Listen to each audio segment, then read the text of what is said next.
I'm back. I'm the dark night of those who cry in the dark and those who cry in silence. This is tape number 2. I hope you've watched the first one. You need the first one to understand me, to understand what I'm about. I stand against abortion, and I stand as the dark night of those millions of babies that are killed every year, that cry in silence, that cry in the dark. Today I wrote a little story. I wrote it many years ago. I think it was 15, 20 years ago. I've had this in my mind. I wrote a Cry in the Dark. That's what it was about. I mentioned to you earlier in the earlier tape that I'm dyslexic. I can go blank in a minute, forget, so I have to keep notes handy of what I'm talking about. I have dyslexia. I can forget what I'm saying. I mentioned that the reason a lot of people thought Bush didn't look smart was because he might have had dyslexia. You go blank. You can be very smart. You have a lot of knowledge in your head, or when you get before a camera or you're doing a test, people that have dyslexia can go blank in a second. I'm one of those. I'm also bipolar, okay? Now I mentioned in the earlier tape the credentials that I have for defending the unborn, and I have a lot of credentials for defending the unborn. As a matter of fact, most people have a lot of credentials for defending the unborn, just about anybody. I did a list, and I mentioned this before, I'm like reviewing a little bit. I did a list of my own personal basic criminal scum ladder, okay? My own basic criminal scum ladder. It's a simple one. I follow the principle, KISS, keep it simple, stupid. So I just have 7 basic criminals in my criminal scum ladder. Number 7 being drug addicts, okay? Number 6 being drug dealers. Number 4 thieves. Number 5 thieves. Number 4 rapists. Number 3 murderer, and the last 2 not coming in at number 2, baby killers. Okay, anybody that participates in an abortion, male or female. And coming in at number 1, serial baby killers. I'm sure you know who that applies to. Okay? So I think anybody that's not in those two first, number 1 spot and number 2, has the right to defend babies. Even people that murder adults are still in a higher echelon, in my book, than those who kill defenseless babies, okay? So anybody above number 2, even if you're a thief, even if you're a drug dealer, even if you're a drug addict, to me, you have more credentials than anybody that is for killing babies in the womb when they are the most vulnerable. So I think I have a lot of credentials, okay?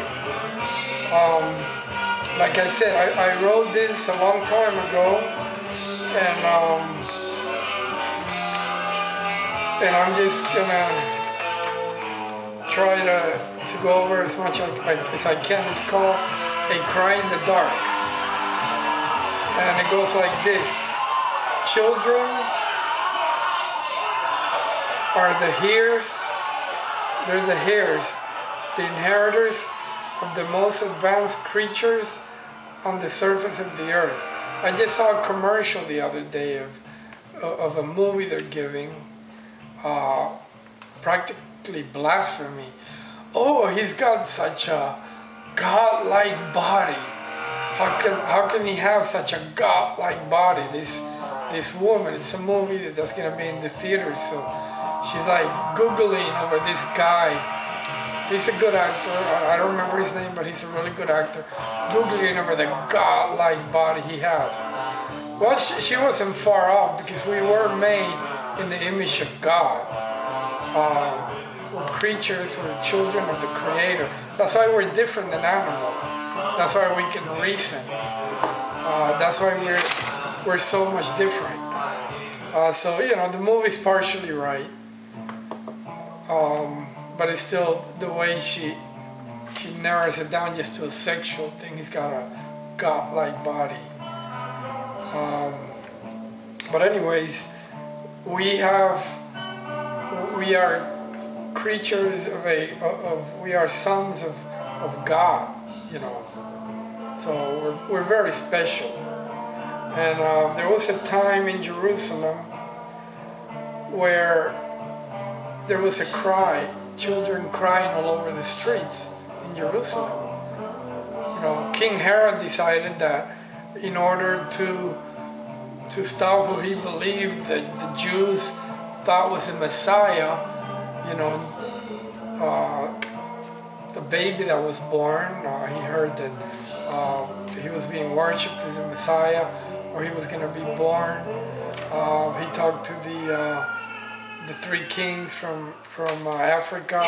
They came to worship the baby that was being born. That's where Christmas comes from. Well, anyways, he had all the babies from, I think it was 2 years old down. He had them all killed. And so there was blood all over the streets. There were lakes of blood. There were cries in the dark. I'm sure it could have been night of baby being killed. This was one time in history where children were killed in mass. It was another time when the Egyptian king thought the Jews were multiplying too much, so he had all the newborn boy children killed. That was another time when babies were being killed. That's when Moses was put into the river and was saved. That's another story in history. And all throughout history, children are sacrificed. There were the pagan societies, pagan cultures would sacrifice babies to their gods, much like we're doing now. Our God is indulgent, so we sacrifice babies for our own indulgence, for our own privilege.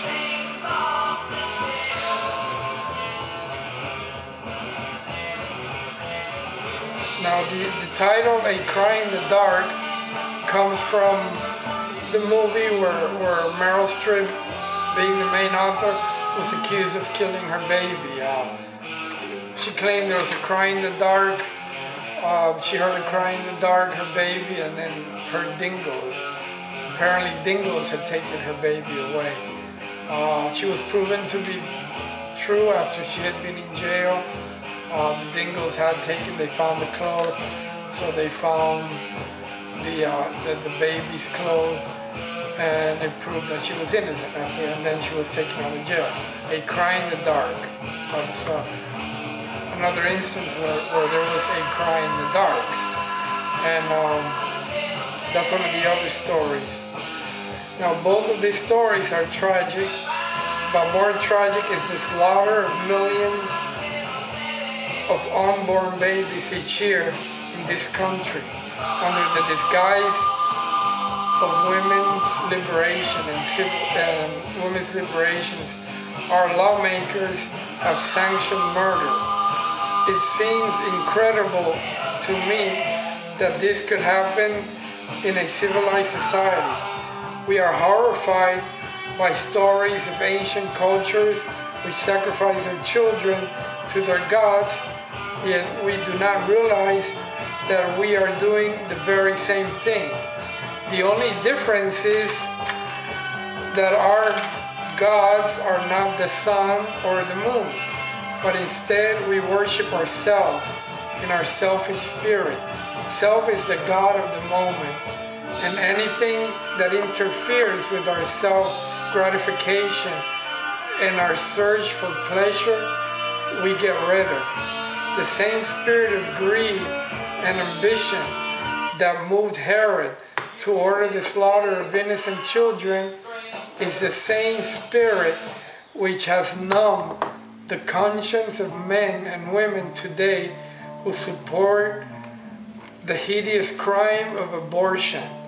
This is not a crime of which women alone are guilty of, but a crime in which both men and women have united to perpetrate against unborn babies.